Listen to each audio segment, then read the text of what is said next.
was so proud of me. I'm Tommy Salmons. This is Year Zero, the show that revolutionizes personal engagement in the world and fortification of your life. Let's get to it. We're brought to you by Fox & Sons, foxandsons.com, the best place to get your BBC.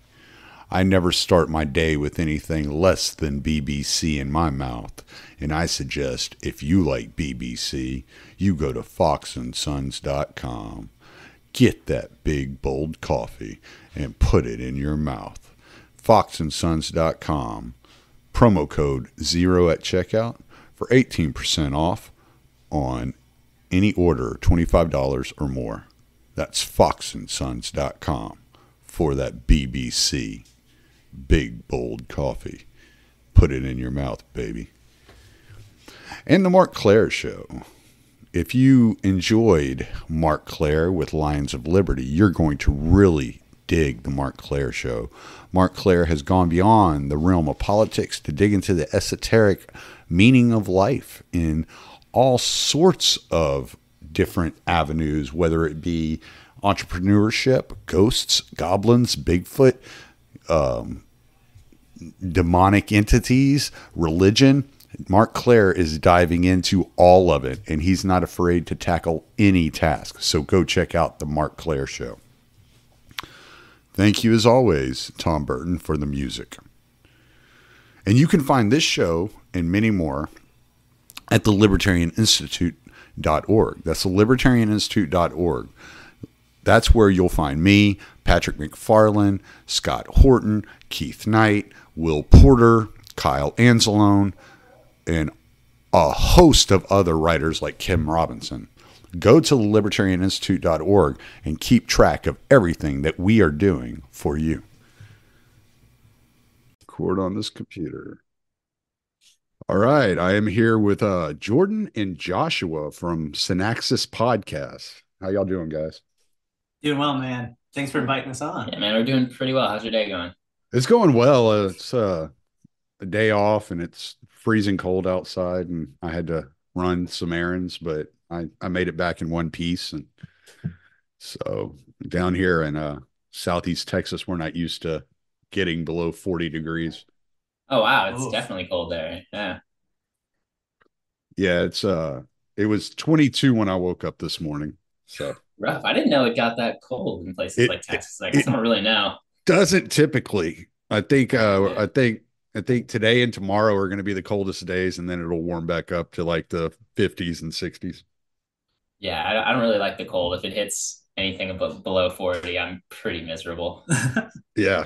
Well, especially working outside and all that. I'm just like, I got when I was in the military, I got frostbite and on one of my feet, and it wasn't like terrible, but it was bad enough to where if my foot gets cold, it goes completely numb, and I'm not getting the feeling back in my foot for at least an hour. Wow. Yeah, so it's miserable whenever my feet get cold, and they are always the first things on my body to get cold. So it just makes it rough. But I asked y'all to come on, not to talk about the weather, even though, it's nice to just kind of BS every once in a while, but wanted to talk about UFOs. And y'all have done a couple of episodes on UFOs, and I really enjoyed those episodes that y'all did. I found it, I don't know about y'all, but I found it like pretty odd. What was it, last year, I guess, maybe 2022, maybe, when Tucker Carlson started mentioning it on Fox News. I was like, what is going on here? Yeah. And I was never a UFO guy. Like growing up, like my phenomenon were ghosts and the Bermuda Triangle, right? So that's kind of what I paid attention to. But when I started hearing it, I was like, well, I got to read up on this. And I immediately ran into Father Spiridon Bailey's book, The UFO Deception. Nice. Yeah, great book. Yeah. Yeah, I mean, I think I devoured that book in like 3 days. I was just went through it like it was nothing. Um, so I wanted to get you on to talk about it and what y'all think's going on. I found it very intriguing when he was on Timcast the other day, and he mentioned that from what he knows, that there is some spiritual dimension going on with UFOs. Wait, Father Spiridon was on I was Timcast? just gonna ask No, no, that. no, no, no. Tucker Carlson was on Oh, Timcast. okay. Tucker. Oh, yeah, Okay. yeah, that Yeah, makes more sense. I and missed that too. oh, okay, I'm sorry. Yeah, No, it's all good. he had said that there was definitely something spiritual going on with UFOs. That's a cool thing for him to say. Yeah, it definitely was pretty surprising a couple of years ago when a lot of this became way more public and seeing stuff on the news. Because I've kind of been interested in UFO stuff since I was like 18. Just generally, it was kind of part of the zeitgeist of like, whoa, what's going on? And finding like early conspiracy videos on YouTube. But it was weird to have my dad hit me up, who's never been interested in this kind of stuff in the last like year or two, because now he's like older and starting to be more retired and will watch things on TV and has like a bunch of Right. TV. So like my dad's all of a sudden has access to all this weird UFO conspiracy stuff that seems pretty psyopy. So it's weird to have him come to me and be like, "Oh, like, are you interested in this? Like, what do you think about this guy?" And so yeah, it definitely hit me pretty hard. Where all of a sudden my dad is seeing this stuff through Amazon Video. So it definitely changed my view on a lot of this. I'm like, whoa, why does my dad have access to this now? Yeah, I think it would shock me if my dad sent me like a Black Vault video or something. Yeah, yeah. Yeah, it is amazing. And I pretty early on when I was in my teens, my dad was converting to Orthodoxy, and he was bringing home Father Seraphim books, and he had read Orthodoxy and the Religion of the Future. I remember him saying that UFOs are demons, and that stuck with me for a long time. Mm. So that was already kind of my frame of reference for it. And I'm looking back, I'm glad that I had that because it's so bewildering and insane looking at all the different UFO theories and everything that's out there. And like you were saying, there's such a huge saturation in popular culture, and it's been constantly been fed for as long as I can remember, and like before I was born. Mm. Um, so, but now it seems like it's reaching a new heights, and just It's a it's always fever been. pitch almost. Yeah, exactly. And it's always been pretty mainstream, but I don't think very many people took it that seriously. And Yeah, it wasn't mainstream like History Channel kind of mainstream, where now there's right, just like a yeah. million versions of alien stuff and UFO disclosure kinds of things constantly on the History Channel. Mm. Yeah. And who was it that was he was in the Clinton administration, and I think he was also in the Obama administration when his emails got leaked. It's Podesta. Podesta, thank you. Yeah. It's Yeah. he had mentioned something about wanting the truth about UFOs to be released. And Yeah, for I sure. think that was when I first noticed like a Glenn Beck mentioned something, you know. Hmm. I don't think before that anybody that was considered mainstream or had mentioned anything prior to that in any serious capacity. But as soon as those Podesta, the Clinton and Podesta emails leaked, I remember hearing people mention something about that, and I was like, "This is odd." You know, like why is this a thing? Like these stories and these ideas have been around, like y'all said, they've been around forever. You know, I think what was the first Roswell crash was supposed to be what 1944 or 43, something like that, with the Yes, weather somewhere around balloon there. or whatever what was going on Whatever that there, was. Yeah. whatever Yeah, was there's a happening there. I think it's 1947, but yeah, it's been that sounds around a right. long Yeah. time ago. Yeah, yeah. So it's been going on for a long time, and when I'm watching this and I'm like, okay, here are the questions I got in my head that I'm dealing with and I'm trying to like configure. I'm like, okay, have these do have the politicians always known what these things are and been in communion with these things their entire careers, and that's why you get these like these skin suits that are still in politics for 90 years, and and are they getting something more out of it, and really they're taking their orders from these entities, these beings, whatever they would be, or are they just now discovering what it is that they've been messing with, and that they are they're kind of in panic mode about it, and that's why they're releasing information? I get the feeling that it's kind of a combination of both of those things. I think there is like a weird deep cover sort of cabal of people that mess with dark magic, that know that they are in touch with entities. I don't know how much they know about the nature of what these entities are. But I mean, it goes back to Aleister Crowley and probably before him, like people like John Dee and stuff, who was a magician who worked with, what was it, Queen Elizabeth? Yeah. Mm. And Or like, even and Aleister, Kabbalists before that. yeah. I mean, that goes back probably as far as you can go. Right. Yeah. Um, Gnosticism and all that. yeah, yeah. And I mean, I spoiled it earlier where I'm pretty sure I'm, I mean, my thesis is that these, what we're calling aliens now, are of a demonic nature. And, I get that from Father Seraphim Rose and also other researchers like the Collins Bros, who we've had on our show, Charles Upton, who we covered some of his writing about it. And that's the angle that makes the most sense to me. And And it's also that there's a mix of there probably is a lot of like government psyops going on, because almost certainly more than one government in the world has the kinds of technology that we would categorize as like flying saucers and like certain kinds of like traditional UFOs, Mm-hmm. because the research on that kind of stuff goes back really far. Like, and there's been kind of like a smokescreen put over some of like the anti-gravitic research where it's like, oh, that's just all kooky stuff that no one's figured out. But there are papers from the 20s that talk about this. So like, at least when it comes to electrogravitics. And then there was a lot of like, there were well-known researchers, like Dr. Ning Li. She worked for the Center for Space Plasma and Aeronautic Research, CSPAR, at the University of Alabama, Huntsville. Mm-hmm. And in the 90s, she put out a bunch of papers. One of them's effects of gravitomagnetic field on pure superconductors. One from 92, gravitational effects on the magnetic attenuation of superconductors. So, and then she worked for the University of Alabama, Huntsville for many years, and then immediately gets a grant for almost $500,000 to work for the Department of Defense.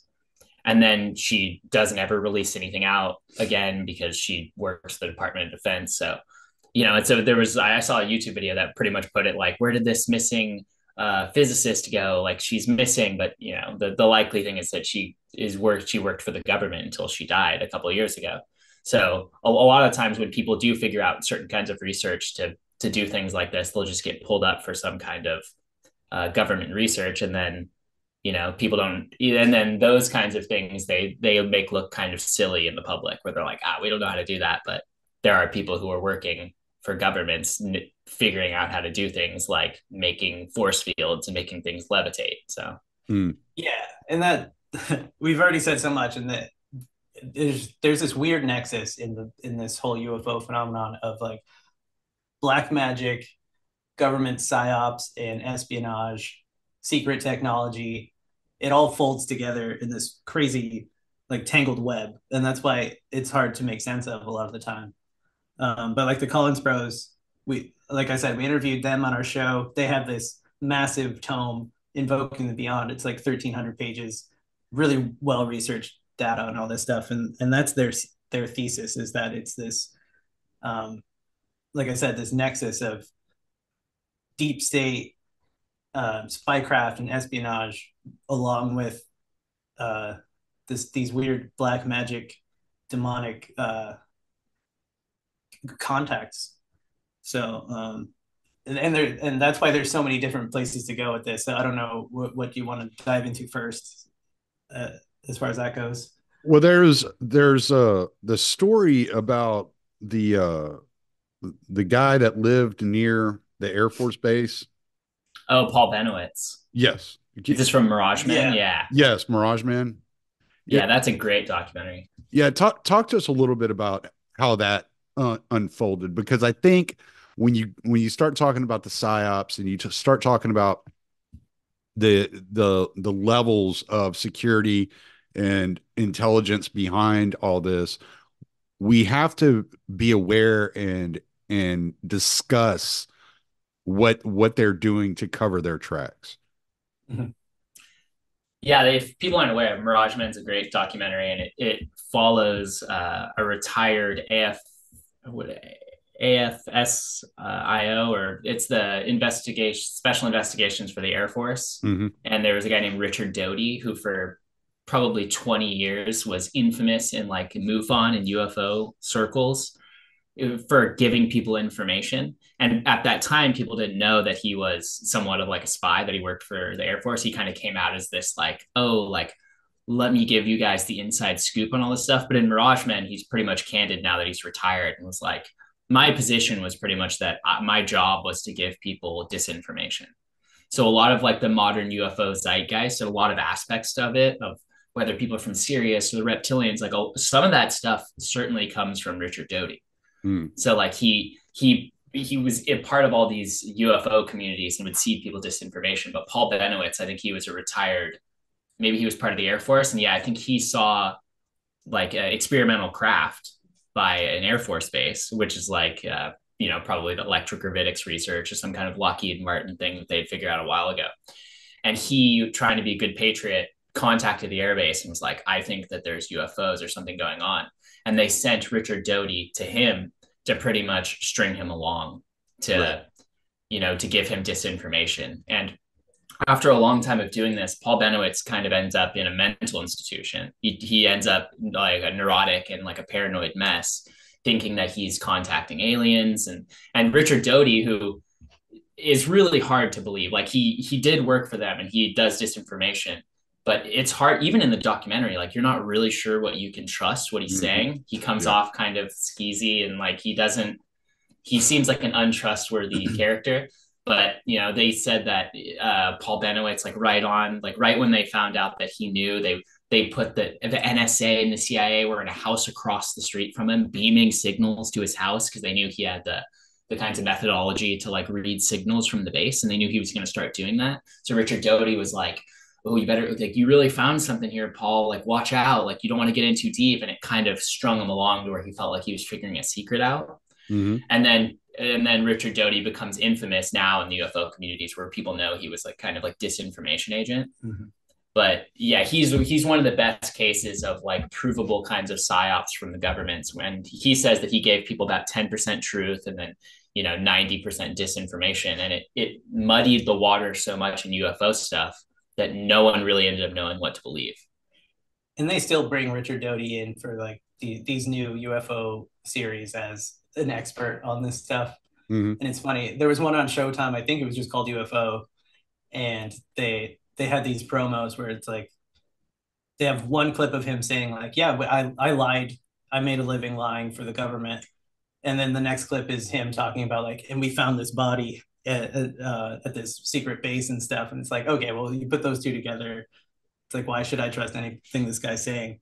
But he's part of this tangled web of all these different intelligence agents, because all this UFO stuff is just riddled with glow in the dark spooky spooks that I don't know why anybody trusts any of them. And he was involved with this association of people called the Aviary, which was allegedly, it was led by this guy, Dr. John B. Alexander, who's like this retired Army colonel. And he's famously involved in studying the paranormal for military applications. And he's involved with all these different figures in the UFO community, like Dr. Hal Puthoff, who was at SRI studying like remote viewing and telepathy. For all of this is for military applications, but they're all into this kooky paranormal stuff. And there's like this net of these intelligence agencies who are trying to like use psychic powers for some reason, and they're also the ones that seem to be steering the entire UFO narrative from the shadows, but not really from the shadows, because a lot of them are like the spokespeople that we see all the time. And there's just this revolving door of characters. David Grush is the newest, most recent kind of UFO celebrity. The what was he? I think he was Air Force as well. He was a former Air Force intelligence officer who he had that hearing before Congress, whistleblowing about non-human biologics. Yeah, okay. non-human biologics. The Collins Bros, when they came on our show, they made this really great point that if you listen to anything he says, everything he says is hearsay. He's being fed all this information from other people that he's not allowed to name because of national security risks and all this stuff. And everything he says is like, oh, they showed me this file, but I can't use that as evidence because that's classified. And every time they ask him a pointed question for evidence, he's like, oh, I can't talk about that here. We'll have to do it in a SCIF, which is like the compartmentalized. I forgot what the acronym is, but yeah, you get the gist of it. But right, yeah, I know what a SCIF is, but I can't remember what it stands for either. So yeah, I think part of the problem here that the American people have fallen into is so much of what we have been fed for so long has been disinformation in order to push us off the tracks. And we're so distrusting of the government, rightfully so in many ways. But I know, like, when you look at, like, sometimes I'll talk to people and something will be revealed, right? There will be a whistleblower or there will be a school shooting or something will happen. And the first initial reaction is psyop. Like, and that's, yeah. And it's like anything that happens, psyop. And it's like, maybe the psyop is making all of us think that everything is a psyop, Yeah. I've heard you bring up before on your show that what is that guy's name? The guy who worked with MK Ultra, I think, where he said that once our program is done, Casey, yeah, Casey, where he said that our mission will be complete when the entire United States believe, like, everything everyone believes is a lie. Yeah, he was Ronald Reagan's CIA chief or something like that. Yeah. Yeah. I feel like it might be kind of an overcorrection from the past because I know a lot of the older generation was like very trusting of a lot of government stuff, and I feel like with a lot of the stuff that people have been able to research in my lifetime, and like they're way more distrusting. A lot of big events that have happened, people are like, rightfully so. It's just like, oh, there's psyops going on here. But I think it's overcorrected to the way now that like the government's lying about everything. So if someone comes out and they're a whistleblower and they're like, the government's lying about stuff, like it almost doesn't matter what they say. People are immediately on board. They're like, well, the government's lying. They're lying about this. Like, listen to this guy. He's credible. Look, he has some kind of credential. This guy's legit. But yeah, I think it's an overcorrection towards don't trust anything the government says. So all alt media is telling the truth kind of thing. And that's a bad trap as well. And I think you're right to point out that phenomenon of everybody being so distrustful and thinking everything is a psyop because and almost like this schizophrenic paranoia. Because I think on some level, part of what this is meant for is to have like this effect on the masses, like on a mass level. What happens with Paul Benowitz, where he was just so confused and he just kind of like lost it. I think that's part of this kind of psychological warfare that's happening. Yeah, for sure. And we went through a decade, if not a little bit more, of consistent whistleblowers, right? Yeah. You had like Thomas Drake, John Kiriakou, Edward Snowden, all these guys popping up for so long. And a lot of what they released was real, right? It was real information, whether it was about torture programs or gathering information and intelligence through social media, etc. That now that as soon as you see that word whistleblower, it's like you grab onto that guy as some sort of hero or some sort of savior, and you're expecting to get that next nugget. And a lot of these guys, I think, are, they're just releasing, like you said, partial truths, or they're they're throwing you off the scent. They're moving you in a different direction because they don't want you looking in certain places, and are still, employed by the government in some way.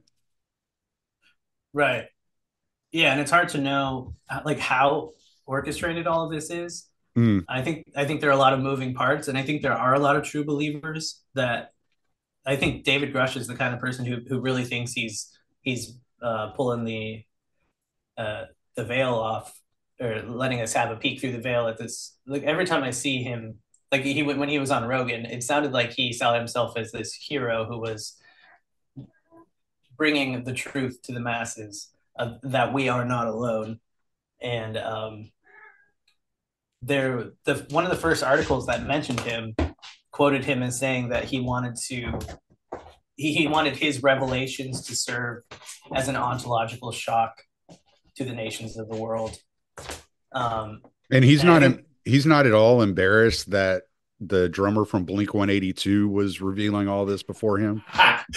he doesn't seem to be now, which is an interesting point too, because he seems like another, like both of them kind of got uh, somebody came to them and said, "Hey, will you be a spokesperson for this?" And they were like, "Yeah, totally." Mm. And I think both of those guys are like in some sense sincere about what they're saying. I think they actually do believe that they're like in the UFO narrative and stuff like that. But and Grush says like some pretty interesting stuff about like maybe it's multi-dimensional beings, like maybe the extraterrestrial theory isn't right. Um, but I think that the main thrust of where this is all headed is to change the belief system of the world, really, and to make a break with all of the old traditional um, religious beliefs and introduce this new religion of the future that like Mm. Father Seraphim wrote about. I think that that's kind of that all this psychological engineering is headed toward ultimately. Where where did the there was I'm going to use the word secular, I guess. There was a secular author writing about UFOs who was the first to, I can't think of his name. He was the first to bring up the idea of like a parallel dimension or a parallel Jacques universe. Vallée. Yeah, There it's you, probably Jacques Vallée. Yeah. Yeah. thank you. He's the guy When that was that? I want to say 50s or 60s. Okay. He's still around. He's still making his rounds and doing interviews and stuff too. But yeah, his thesis was that these these occurrences uh, they are very similar to ancient um, encounters with like fairies and demons in Jin. and yeah, and the jinn and in the Middle East and things like that. He had a book called Wonders in the Sky, I think, that went through all these historical accounts of people seeing like sailboats in the sky and like all these mystical paranormal things. And that seemed to also line up with, as Father Seraphim points out in his book, the experiences of saints and mystics Mm. in the Eastern Church who, dealt with demonic entities and things like that. Like that all seems to line up.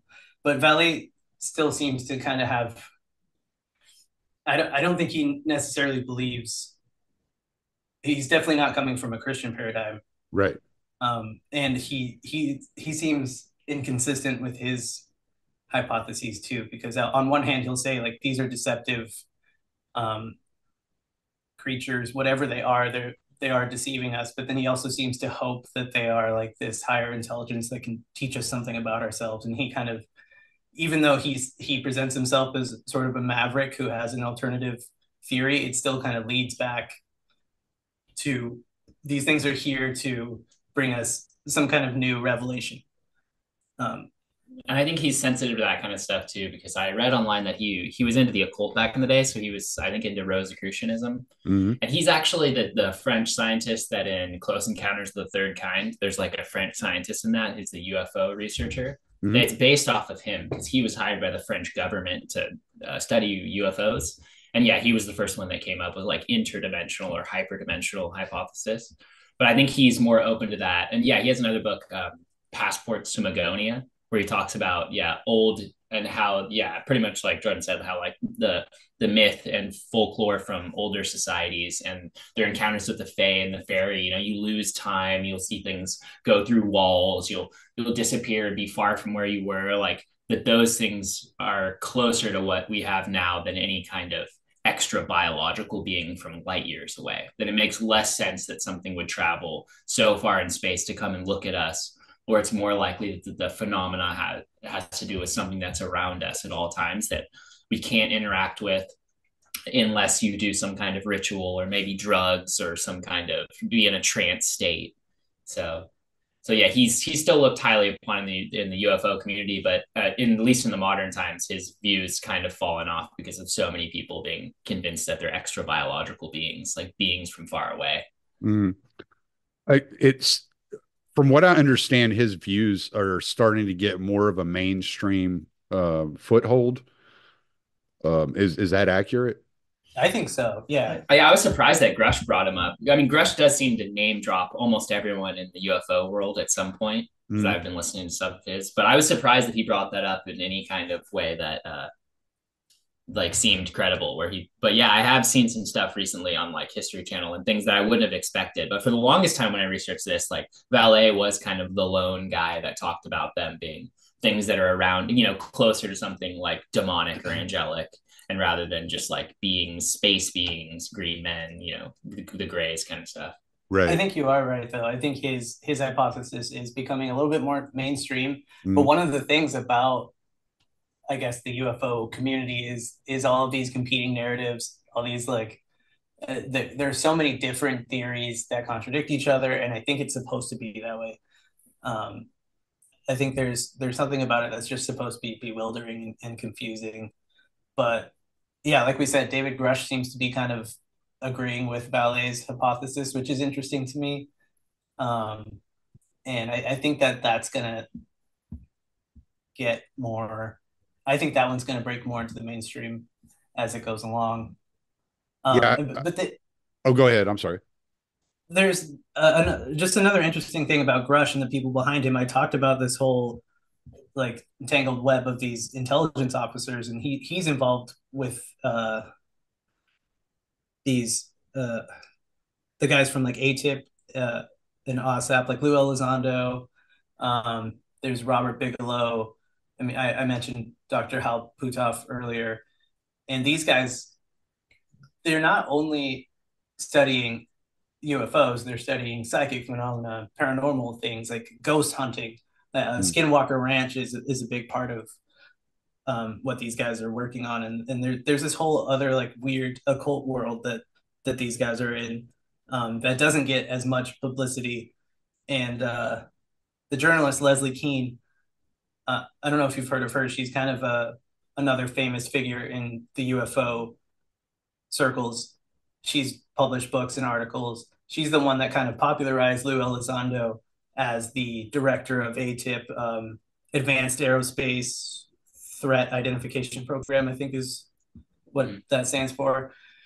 And she deliberately left out all the stuff about the other like Skinwalker paranormal stuff out of her first article. And she admits that she did that because she wanted to lend credibility to the UFO hypothesis for mass audiences.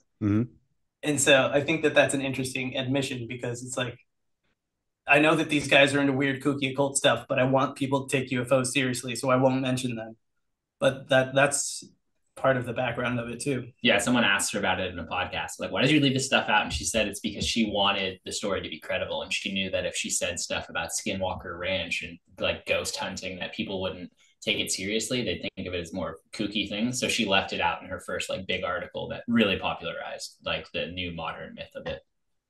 Well, that is somewhere I want to venture here in a little bit, but where I want to ask about something else.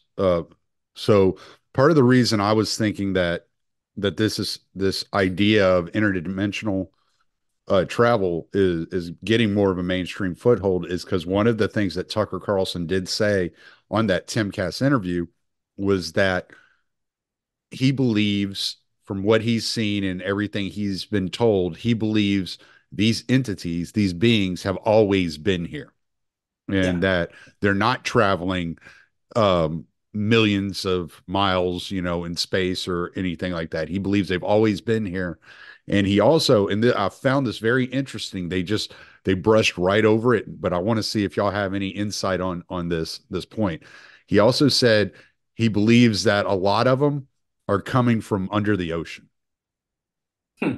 Oh, interesting. I know that that's a thing I've heard a lot of people say, like a lot of military people, and I've heard that there are I haven't seen very good videos online of it, but I have heard quite a bit that there are UFOs that will submerge and come up, and I don't know how much of that is like a more like what paranormal or like demonic kind of thing, or if that's some kind of government craft that we have. But I have heard a lot of stuff recently about how there are underground or underwater UFOs. I Mm. forget. There's a different term for it because it's not an unidentified aerial. It's like UAP is what we say now, unidentified aerial phenomena. Hmm. It's like USO, like unidentified submersible object or something. But I have heard a lot about that. Okay. Yeah, I wasn't sure if y'all had done any research in that area, because I found that very interesting that he had said that, and they just kind of glazed over it like it was no big deal. I was like, wait, what does he mean? like, That's a ask good him about question. this.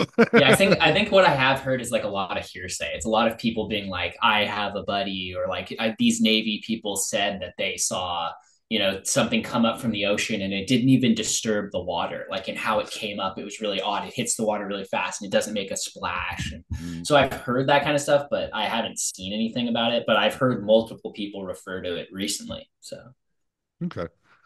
Yeah. It's it's it's interesting to me that this has gone so mainstream, though. It still kind of like dumbfounds me whenever I'll like look at like The Hill on YouTube, and they're talking Yeah. about UFOs, and I'm like, what timeline am I living in? Like, where am seriously. I? You know, yeah, it's Yes. like, is this like Alien versus Predator? Like, what's happening here? I don't know. I don't know what's going on here. It's such an odd thing for me, because I've never, like I said, I was never really interested in UFOs. I was always just kind of like, oh, okay. As a kid growing up, I always thought the Bermuda Triangle was really interesting. And there was this old story about this ghost ship that would go around the Pacific, and the ghost pirates on the ship would Ah. come onto your boats in the middle of the night when everyone was sleeping, and they would steal all your supplies. And there were things like that I was really interested in, that I always thought were really interesting, but I never got into UFOs. So it was kind of a it's been kind of weird for me going, wow, people are really taking this stuff seriously. I got to And look at this. it all happened so fast too. Like it Yeah. was like you said, the Tucker Craft, like all of a sudden the news, there's just news reports all over the place all the time of like, oh, look, lights up in the sky. Where like, if you looked at this like 10 years ago, 15 years ago on YouTube, it was just like home videos. All the news stuff was like these kooky UFO people. And at some point there really was like a large shift where now it's this public appeal. All the late night news agencies are just showing lights in the sky, whether it's a drone or not, or whatever it is. It's just, there really was a massive shift in like the zeitgeist and what Hmm. people think about it. And all of a sudden it's like, it's just fine to just talk about UFOs on the news now. Yeah. I mean, like, it's like we said earlier, like it's been bubbling over, but it's always kind of been under the surface. Like you can go back and find these UFO documentaries from like the 80s and 90s that were on TV that took it really seriously, and there was always sort of a fringe community of people who were true believers in this stuff, and it's been seeded out since like the 50s. But yeah, like we've already reiterated, it's Well, getting well, there have been super crazy. there have been stories too that have kind of bubbled up every once in a while. I think it was in the 80s in like New Mexico or Arizona. There was this large ship that was seen like hovering over a city.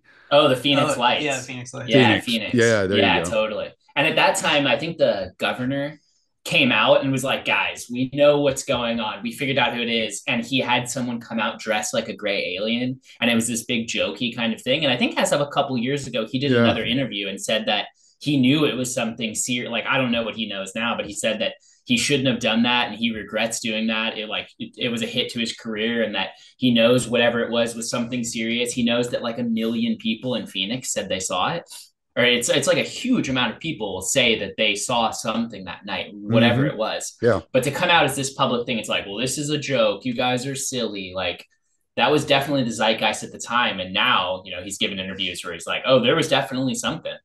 Yeah. I've also heard stories about, um, city blocks of people in like New York City witnessing things and Yeah. all coming forward talking about the exact same thing, exact same experience. I've heard stories about people in California seeing things taking place over the ocean. So Hmm. there's Yeah. Yeah. all kinds of interesting stories out there where there are people corroborating stories on a regular, but no one ever took it really all that seriously. And Totally. and that was part of what kept me from really getting interested in it, because I just kind of shrugged. I was like, who knows? How am I ever going to know Right. unless I sit down with the governor's buddy that he brought out on stage? I'm not going to be able to interview one of these things anyway. That's So, funny. That reminds me of an experience I had, like, I want to say 2 or 3 years ago. mm, I went out, I just went out for a walk and I looked up in the sky. It was around dusk and I saw what looked like hundreds of really bright lights really far away, but they were traveling in a single file line. And I was like, I kind of like rubbed my eyes and I was like, am I seeing this? And then like I crossed myself. It was like, whatever that is weird. I don't know what it yeah. is. And I went back to my house and I was like, Mom, Dad, do you see this? And we went out, we were looking, and they were both like, whoa, what is happening? And then I had the idea, well, other people were probably seeing this too. And I Googled weird lights in the sky. And the first thing that came up was Starlink launches today. And it turned out it was Elon Musk's Starlink going up. That it didn't turn out to be aliens, but I think that that's relevant because a part of the one of the things that is happening in the background of all this stuff is the experimental government technology that Mm. is being kept under wraps. And I have a feeling that most of what people are seeing is either that or some kind of demonic manifestation. Those are the two things that and sometimes they overlap too.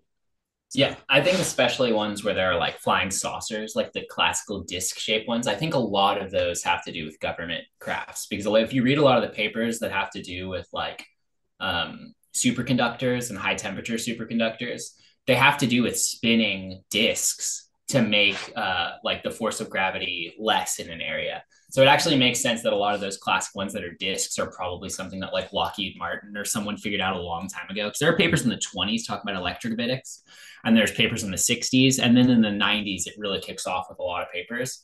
So I know a lot of like early UFO sightings in like the early 2000s, and in the 90s there's like a lot of discs and a lot of those kinds of things. And a lot of them take place in areas too where there are government bases, a lot of like flat desert areas, a lot in Utah, a lot in New Mexico. Like, those are just the places we would test experimental aircrafts anyways. So it wouldn't surprise me if a lot of the classical saucers are almost all a government kind of thing. yeah, and you see those old pictures of like the Nazi scientists making what looked like flying saucers, and they supposedly had those secret projects that came over through Project Paperclip, and when we acquired the German scientists after the war and stuff like that. So I I feel like there's a lot of credibility to that as well. I wonder if these beings that are visiting, and not to mention the actual technology that is actually being created and where they're getting this information. I mean, I always kind of think about the story of Prometheus, right? Bringing fire to humanity. and then humanity using that fire to destroy each other, and all the gods got mad at Prometheus for giving humanity such power. And Yeah. it's kind of that situation. Like, are we being fed like forbidden information, like at the higher echelon of governments? And this information, this technology that we are being fed is ultimately going to be used for the destruction of mankind, going Yeah, that sounds moving right to me. forward. Yeah, and I mean, even people like Steve Jobs say they were inspired by like acid trips and stuff like that, and spiritual experiences that they had. Um, and you just made me think of this lady that I read about in the Collins Bros book. Hmm? Actually, when they bring up John Podesta's emails, and they start talking about this person named Terry Mansfield, who apparently John Podesta brought into the Obama White House, and he and Obama had meetings with her, and she's this self-proclaimed ambassador of extraterrestrial intelligences. She calls them ETIs. You can go to her website. I forgot exactly what it's called, but if you Google Terry Mansfield ETI, it's the first thing that comes up. And she's talking about how she's in touch with these multidimensional beings who are servants of God, and they want to bring peace to humanity. They want to teach us how to use 0 point technology, so that it will revolutionize, so that we're not polluting the world anymore.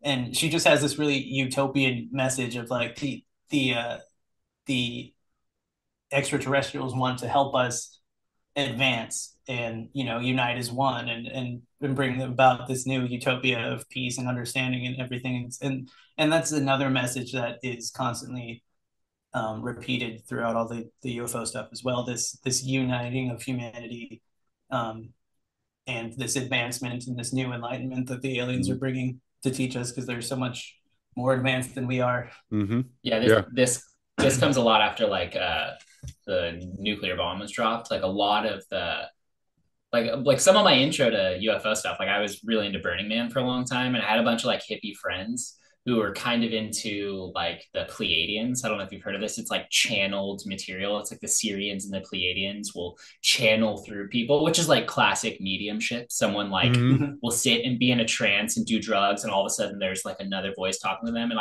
I saw people, I saw like ladies at Burning Man do this. And they always have like that similar kind of like, we're the Pleiadians. Yeah, we're trying to unite the all the people. We're like the space beings. We're like the light, the Galactic Federation of Light. Like, and there's a bunch of different versions of it, but there is some crossover that they're like, we're just the good guys. And maybe they'll say sometimes that the reptilians are bad guys and they run the planet, but really they're trying to enlighten humanity and just, stop us from polluting. And I remember being like pretty weirded out by all of that back in the day, and Yeah. not being a big fan of like being at Burning Man and be like, all right, there's somewhere cooler I could be at Burning Man. I'm leaving right now. But like, but I had a friend who was pretty smart and into conspiracies, and he hit me with that at a party one time. And he's like, "You ever heard of the Galactic Federation of Light?" And I was like, "What are you talking about?" Because we had already talked about like, I think at that time we would have just called it like the Illuminati or something. But I had no idea what he was talking about. And then I realized that there's this whole dearth of like channeled material that I didn't even know was a thing. And a lot of it has to do with that. It's like, we're the space brothers and we just want to enlighten humanity. And I was always incredibly suspect of that kind of stuff. I remember growing up in the Houston area. I remember hearing about like these kind of, we always just called them UFO cults because we didn't know what else to Yeah. call them. We Yeah. just made It's a fun of pretty them. good term. Yeah, it's probably right. Yeah. But that's not what they called themselves, obviously. But Yeah, they were yeah. like Right. these membership clubs or whatever. And there were people that I went to high school with whose parents were involved in this stuff and probably doing the channeling, what you're talking about. And this leads me to Yeah, it makes sense. I mean, I know a lot of people. oh, go ahead. Go ahead. Oh, I said like, yeah, it makes sense. I have a lot of friends who are like, I have a friend who moved off to Bali and she like reads light codes and stuff now. Like, definitely got really into that kind of stuff. And, she'll have like different channels online where she's pretty much like an online psychic and she'll channel aliens and stuff. Or that's what the claim is. She'll let things speak through her and give you light codes and ascend your DNA. And it's all like wooey new age stuff for sure. But she didn't used to be like this, and she got really into it and like moved to another country, and that's her life now. Mm, yeah. It's kind of like that story in the beginning of Orthodoxy and the Religion of the Future, when he's talking about that woman that went to India that was worshiping Kali. Yeah. Yeah. Yeah, that's kind of what that made me think of. And it's like what Father Turbo says. He says whether these people are actually intentionally in touch with these um beings, these demons, or they're just play acting and they're just messing around. They're still going, it's the same trajectory. It's taking Yeah. them all to the same place, right? Exactly. Yeah. And so that, I mean, I don't look at stuff like that as anything to play around with. And there's a reason people like Aleister Crowley dedicated their lives to this, to alchemy Yeah. and to magic. It's not because it doesn't work, right? So, um, Yeah. Right. Yeah. we were talking earlier. Y'all brought up Skinwalker Ranch and stuff like that, and that just made me think. And this was somewhere I did want to go with you. One of the things I've been hearing recently, and I'll tune in to Tony Merkel's show, The Confessionals, every once in a while, and I'll check it out. And he covers stuff like that, like Dogman and Bigfoot and UFOs. Yeah. It's kind of like coast to coast. Yeah. Go Yeah. Cryptoids. yeah, kind of, yeah, cryptoids. And Yeah. but he's a Christian, right? And he's made a couple of Oh, documentaries. cool. And he's well, don't get too excited. He's Protestant. No, I'm just playing. Yeah. So but he comes at it from a Christian point of view when he's talking about these things. But one of the things he talks about a lot whenever discussing these subjects are portals, and the people that are witnessing like the appearance of Bigfoot or the appearance of a dog man or the of any other kind of cryptid are here like this almost like metal door like slamming shut, Hmm. and that there's this belief that these entities like aliens are coming interdimensionally and not living naturally within the wilderness, but are actually traveling between dimensions. And it seems to me that there are a lot of people moving in that direction with the whole cryptid phenomenon and the idea of cryptids, that these are somehow spiritual, angelic, or demonic beings that are moving between dimensions. And so when you talk about Skinwalker Hmm. Ranch, it's very easy when you look at Skinwalker Ranch to kind of see the ancient kind of occultic type of rituals that happen there in on the Native American land, and how the Native Americans, a lot of them have held on to those old rituals and those old spiritual kind of doctrines. Yeah. Right. I just wanted to say, you reminded me of something about Bigfoot. My dad got really into Bigfoot stuff, and he was watching all these videos. And there was some hunter guy telling his testimony of his experience of Bigfoot. And one thing that stuck with me was like he was out hunting somewhere, I think in the northwest of the United States, and he had this Bigfoot encounter. And I don't remember exactly how it all went, but the detail that stuck with me was that he had this experience of, even though the sun was out, everything turned black like as night, and Mm, he started feeling just totally sick to his stomach for some reason. And I was just like, wow, that sounds like a spiritually demonic kind of mm, presence there or something. right. But yeah, I haven't looked too. Aside from that, I haven't looked too much into Bigfoot. As far as like Skinwalker Ranch and stuff, that's an interesting point about like the Native American shamanism that surrounds that place. Um, I That's another thing that I don't know what to believe exactly about all the paranormal stuff that comes out of there. Mm-hmm. Um, but there are people that definitely believe it, and somebody like Robert Bigelow, who's this eccentric millionaire who's really into all of this stuff that we've been mentioning, like all the telepathy and the psychic stuff and the ghost hunting. Like he owned Skinwalker Ranch for a long time. I think he recently sold it to somebody else. But he has this aerospace company that was involved with ATIP and OSAP, which were those two like occult UFO Pentagon programs. Um, and they make a lot of claims about having these weird paranormal experiences, but they also don't really seem to have any concrete evidence of any of it at the same time, as far as I can tell. Yeah, I'm not sure if you've ever seen Missing 411, like David Paulides.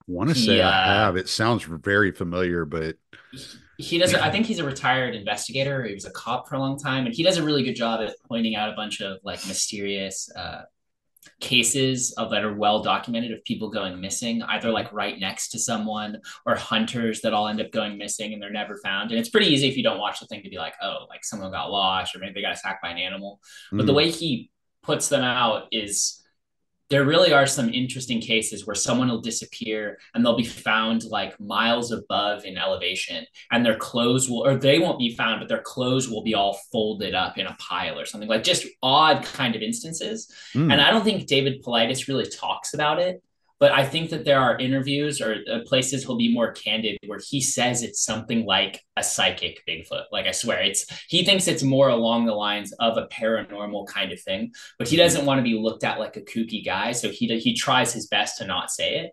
But it's an interesting series where there are certainly like odd disappearances in the Pacific Northwest, and I think that people have kind of tried to pin him down, and he thinks it's something like a Bigfoot-like creature that is psychic and is telepathic and can send messages to your mind. So it's closer to the demonic kind of archetype than it is some kind of like hairy thing, like a gigantic Bigfoot missing link. Yeah, totally.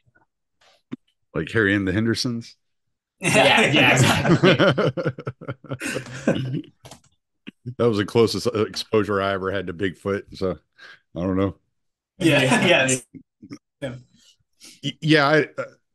And I have friends that are like real big into Dogman or real big into Bigfoot. I was actually, it was a couple of years ago. One of my buddies started talking to me about Dogman, and I was like, what is Dogman? and so I looked it up and I was like, it's a werewolf. Like, yeah. Why did we change the name? What happened?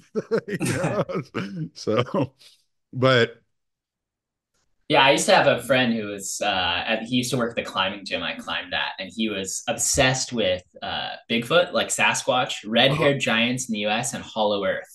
So like those things he knew absolutely everything about. And we had some similar stuff where we're like, there's an Illuminati, there's the fiat currency and the money's all printed and it can be inflated and it's not lawful. Like we had some things we crossed over on. But then he would hit me with weird facts about Bigfoot stuff that I never know. He'd be like, oh, like Leif Erikson's diary talks about Bigfoots. And I was like, what? And like, there was just all this, like, he was really well versed in it to where it was like, it seemed like there was some phenomena at some time of big hairy people. And he's like, yeah, that's why there's the Yeti. There's like the snow version of them. Like, he just knew everything about it. But it was just one that like, I just never really put any time into. It was just seemed so niche and random, same with like the Hollow Earth. Like he was telling me all about Admiral Byrd and stuff, but it was like a sidetrack from the conspiracies I was into. So it just I never really spent any time in it. I haven't. Yeah, there's so many. I haven't even heard Hollow Earth. I don't like. Yeah, see? Yeah, exactly. And he knew everything about it. But his funny thing, his dad was who worked for the military, and he was a really secretive guy. So I think his dad had some kind of security clearance. So he grew up thinking that his whole paradigm was that the government literally has secrets because his dad was a secretive government guy who like wasn't allowed to tell things from his job. So he definitely grew up being like, dude, they keep secrets. Let me tell you about Bigfoot, What have y'all heard the story about the giants in Iraq? No, I don't know. There's a story that's out there. I'd have to go and find it. It took me forever to find it the first time, but I did end up finding it. But it's a former soldier from Iraq talking about going into they were tracking, maybe it was in Afghanistan. It might have been in Afghanistan. But they were tracking I think the Taliban, and they had tracked the guys all the way up to this cave. Or no, they were looking for a missing platoon. That's what it was. They were looking for a missing platoon, and they had tracked their guys all the way up to this cave. And when they got up to the cave, there were like their gear was laying all thrown all over the place, scattered all over the place. Weapons were broken in half, and et cetera, et cetera. So as they go to enter this cave, this giant comes out, and they just all open fire on this thing and end up killing it. This thing was like 15 foot tall, like you said, redheaded, Yeah. giant. Yeah. I was like, what is this? wait, wait, where does this come from? And this seems like something that's happening a lot lately. And I did not notice this until after I discovered Lord of Spirits podcast. But Hmm. it seems like there's this whole phenomenon with people that are not Orthodox or religious really in any way talking about the Nephilim. Yeah. Yeah. And Totally. and there's just this obsession with the Nephilim and Anunnaki that I did Right. not, it completely flew under my radar. I had no idea that this whole subculture existed out there. Yeah, that's another interesting point. And I I think that there's a tendency in the UFO circles to kind of do revisionist history on all the mythology and religious stories and try to put it in the context of the new mythology of UFOs and be like, oh, this was just our primitive ancestors experiencing what we now know as whatever ETs are, which we don't know what they are. But um, I've noticed that phenomenon too, and the Nephilim stuff and the Anunnaki and all that stuff gets pretty weird. Yeah, I think that comes a lot from Eric von Daniken and like Chariots of the Gods, And where Mm. and yeah, like the extra planet that comes around every once in a while. Like I remember that was some of the early alien conspiracy stuff I heard online was like the Nibiru and the Anunnaki are coming back and they want their gold. I think that was his kind of Eric von Daniken's theory is they wanted some kind of gold on the planet for some reason, which is kind of weird if you were a spacefaring civilization because I'm pretty sure there's meteors with like more or asteroids that have more gold on them than all of Earth.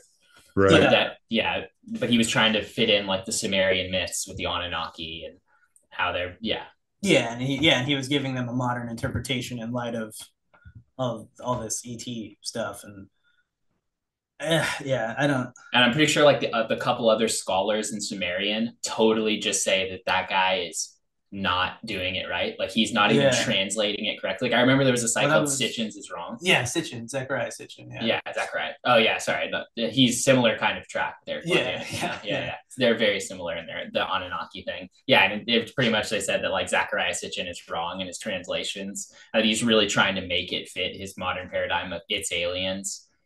So Well, I think that's common nowadays, right? So this is kind of what you run into when you talk to people about the Bible. They're trying to fit yeah. it into their own worldview. They're not taking into account the historical accounts, what was happening historically, the culture that was around these stories, and how these stories were transferred from generation to generation via orally for so long before they were ever written down. And you'll get the same thing when you look at these ancient texts about Nephilim, about Anunnaki.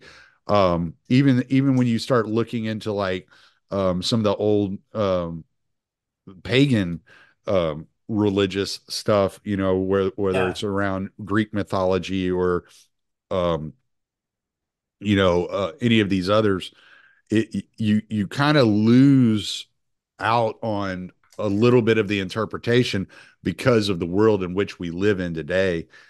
And I think exactly. Yeah.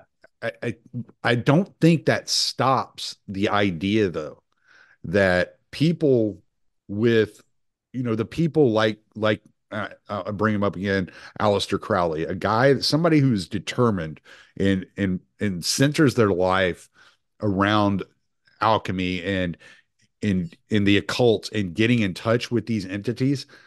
They're Hmm. going to find a way to communicate because all these entities want is somebody to pay them attention and to give them worship, right? And so if they're Yeah, getting that, then they're going to communicate. So I think there's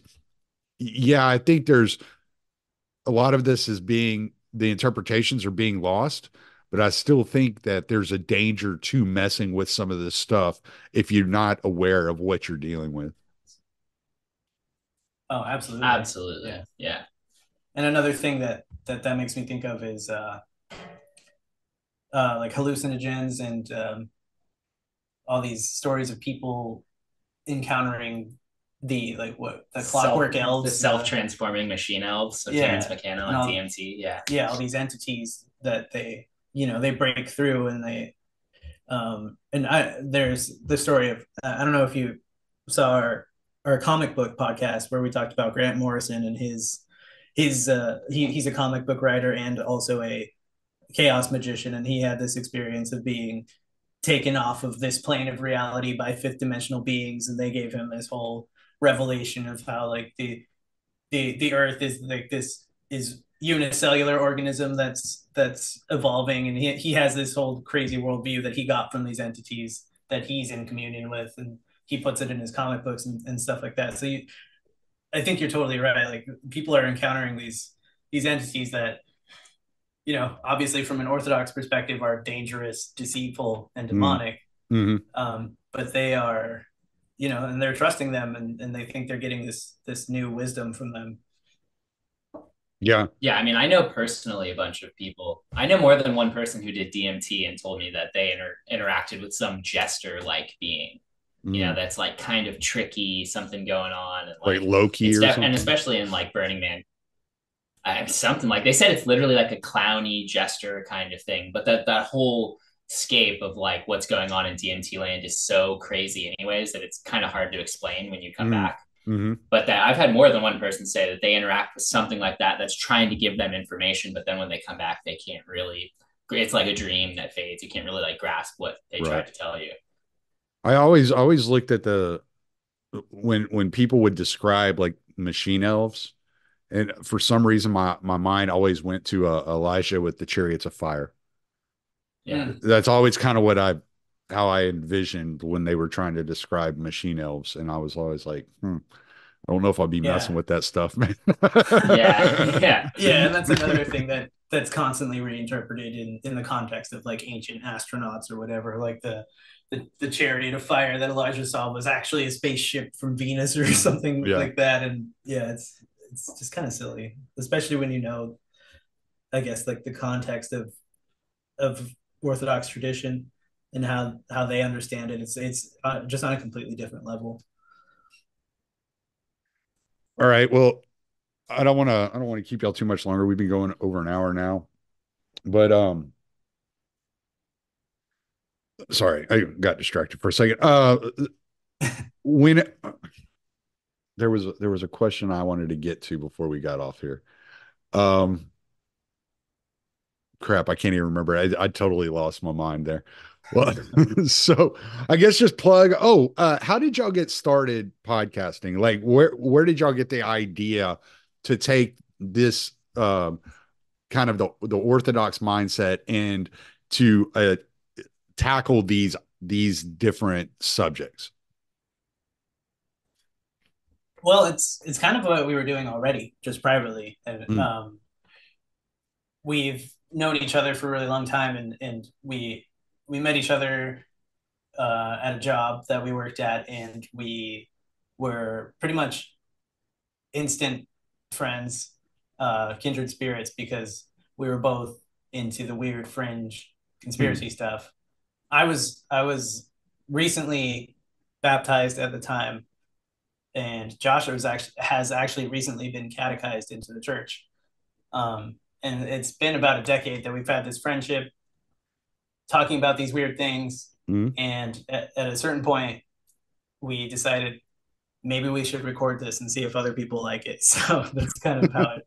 Yeah, I think it was actually we drove to Montana, like an Orthodox conference in Montana from a bunch of states away. And the drive ended up being like 14 hours or something. And I remember just like having a bunch of tabs on my phone, and he was driving, and I forget it was like Sabbatai Zevi, or like one of the like failed like Mashiach Jewish messiahs. And we were kind of just like reading it and laughing about a bunch of stuff. And we were like, this is I bet we could talk about this, online. Like we already do this kind of stuff anyways. And So yeah, I think through the big drive where we just had a lot of fun and laughed a lot during it, we're like, yeah, we could probably record this sometime. That's cool. Well, all right, man. Well, y'all plug what y'all got to plug and tell us what y'all got coming up. Yeah, man. Well, you can find us right now. We're pretty much only on YouTube, Synaxis Podcast. I also have another channel that I've been neglecting. I have a couple music, occultism and metal documentaries Oh, I on keep the meaning channel. to check that out. Thank you Dude, for it's mentioning so that. good. Definitely check it out. It's so Because solid. I'm It's an called The old Metal school Mystic. I have metalhead, man. another. I got to look into it. Dude, you'll love it. Dude, You you'll might, love it. yeah, For you sure. might like it. You might You check will it you'll out. love it for sure. I need to make some more. It's not. I haven't given up on it, but I've been a little bit more focused on the Synaxis podcast than I have on the Metal Mystic, which is my other channel. Mm. I'm going to update that soon, or hopefully sooner than later. But yeah, those are the two YouTube channels that you can find us on Instagram and Twitter as well. We're hopefully going to branch out onto more platforms, but right now it's just that those YouTube channels. So All right, man. That's cool. I'm going to stop the recording. I right on. appreciate you guys. We appreciate you, man.